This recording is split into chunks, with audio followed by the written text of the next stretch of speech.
આજે તો નો trading day અને કાલે છે સેન્સેક્સની એક્સપાયરી, પણ આજે ઘણા લોકોએ ટ્રેડ કરી લીધો છે. સ્પેશિયલી મેં એક પણ ટ્રેડ નાખ્યો નથી ને એની સ્ટોરી તમને લોકોને ઇન્સ્ટામાં જોવા જડી જશે. મેં આજે શું, હું છેલ્લા 4-5 દિવસથી મેં ટ્રેડ નથી નાખ્યો. લાસ્ટ જે રીલ મેં બનાવી હતી કે ભાઈ આ લોકોએ 3 ને 28 શું કર્યું હતું કે એક જ આયરે 60-70 હજારનો લોસ દેખાડ્યો ને એક જ આયરે ફટ કરતો આ લોકોએ આખી પોઝિશન પ્રોફિટમાં ઠાલવી દીધી, અને પછી માર્કેટ બંધ થયા પછી થીટા ડીકે અને ડેલ્ટા ડીકે જોવા મળ્યું.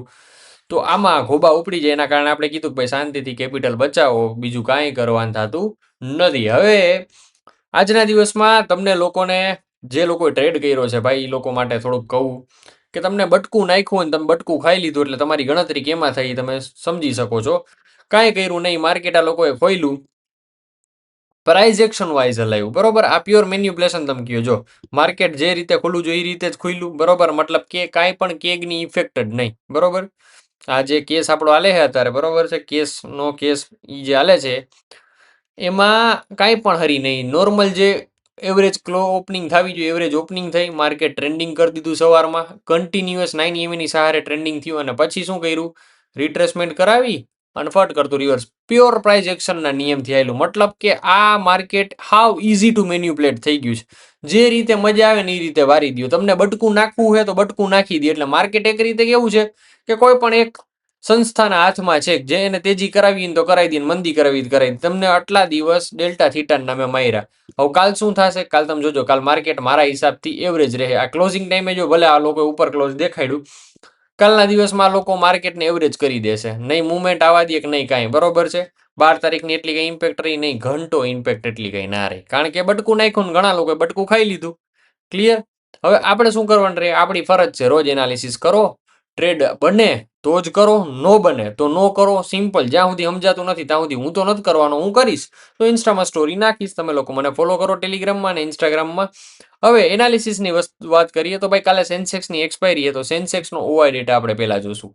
તો સેન્સેક્સના ઓઆઈ ડેટા આપણે ચેક કરવા જાય તો ભાઈ આવી જાવ સેન્સિબુલમાં. 12 ઓગસ્ટ ને 13 ઓગસ્ટનો ડેટા આપણને અત્યારથી ખબર પડે કે ભાઈ લાસ્ટ પોઝિશન શું બની હતી. 78,000નો રેઝિસ્ટન્સ, સપોર્ટ છે 77,500નો.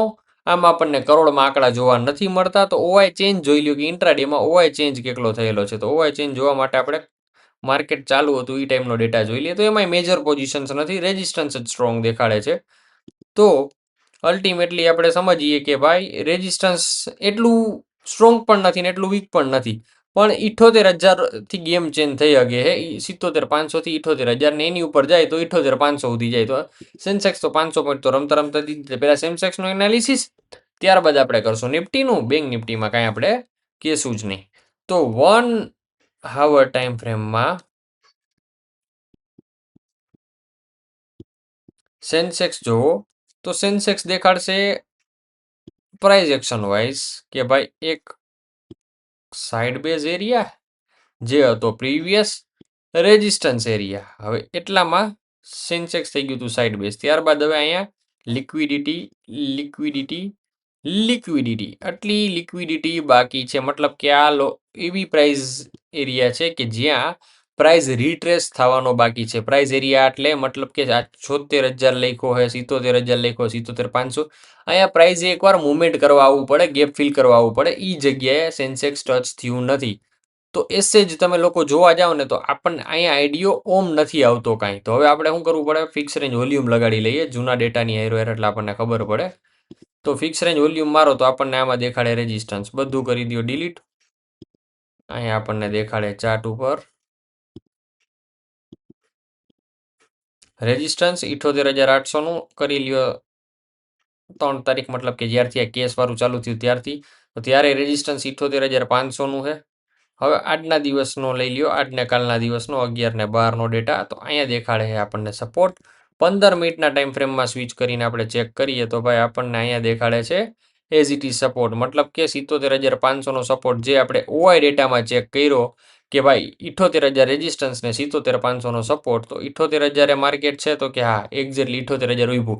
આના જ કારણે મેં કીધું કે કાલે માર્કેટ સાઇડ વેઝ આપણને વધુ જોવા મળશે. પાછી મુવમેન્ટ ક્યારે કરાવશે આ લોકો, એક્ઝેક્ટલી 3 વાગે તો બટકું નાખ્યું ને જેને બટકું ખાઈ લીધું આજના દિવસનું બરોબર હે તેજી મંદી નિકાલ પૈસા હારવાના છે. આજ જે જીતા હે પૈસા એ કાલ હારવાના જ બાય ડિફોલ્ટ, એટલે એટલું રાજી થવાની જરૂર છે નહીં કે અમે લોચો કાઢ લીધો એક દિવસમાં ભાગ લઈને, અમે લોસ કવર કરી લીધો. આજ લોસ કવર કર્યો એ કાલ પાછો કરશો. તમારી અગર કંઈ એવી ફિક્સ વસ્તુ નથી આવતી કે જેના કારણે તમે માર્કેટમાં ટકી શકો ત્યાં સુધી તમારે કોઈ દી શેર બજારમાં પૈસો બનશે નહીં.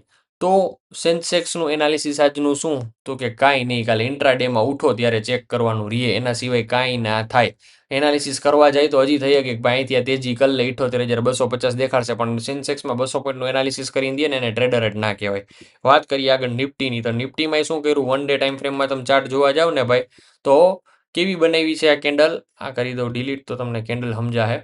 આ કેન્ડલને શું કહેવામાં આવે ભાઈ તો કે હેંગિંગ મેન કયો, લટકતો માણસ, પિન બાર કયો તોય વાંધો નહીં, બરોબર. પ્યોર ડેફિનેશનમાં તમે કોઈ દી કેન્ડલની ના જાઓ. હું તમને જે ફિલિંગ કહું ની તમે ફિલિંગ સમજવાની કોશિશ કરો.